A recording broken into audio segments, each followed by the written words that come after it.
Welcome back. Let's talk about something called escape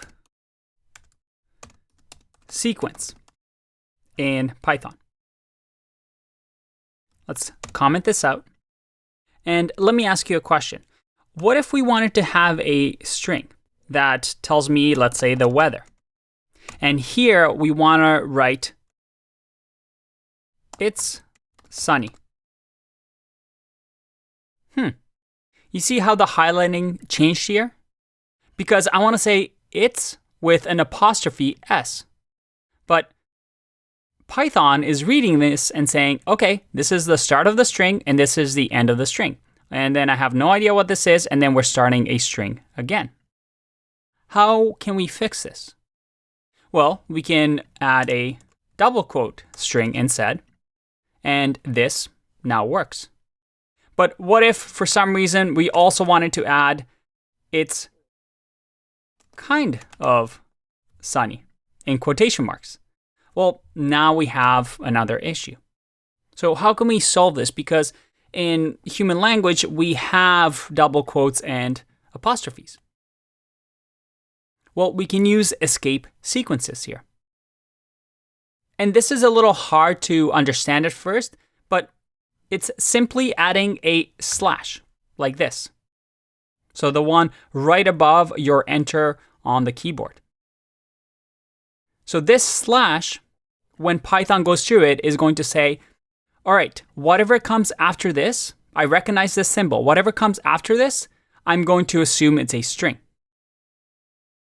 So now if I do backslash here, and then backslash here, it's going to say, hey, Python, I'm letting you know whatever comes after this is a string. I'm letting you know whatever comes after this is a string. And then I'm letting you know what comes after this is a string. So that when we print the weather, everything is printed nicely. Awesome. Now, this escape sequence can be used in multiple ways. For example, if I want to have an actual backslash, well, I can go like this. And because it's saying whatever comes after this is a string, it's going to assume that this is a string now. So if I run this, you see that we get this backslash. And there's a few other neat tricks that you can do with it. For example, one of it is the backslash T. What does that mean? Well, let's remove this for now. There you go. The backslash T, remember, well, let's add a space in here so we can distinguish it, is going to say, hey, whatever comes after this, I want you to add a tab. This is a special meaning here. So if I click on run, you see that it's added a tab spacing to my string.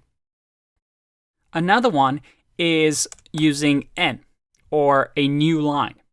So let's leave T here and then add a backslash n and then say, hope you have a good day. What do you think will happen here?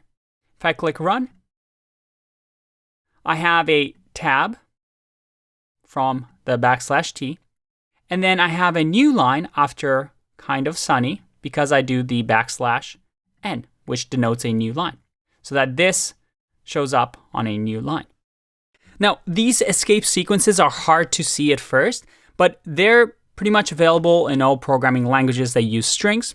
So if you come from another language, this shouldn't be that strange to you.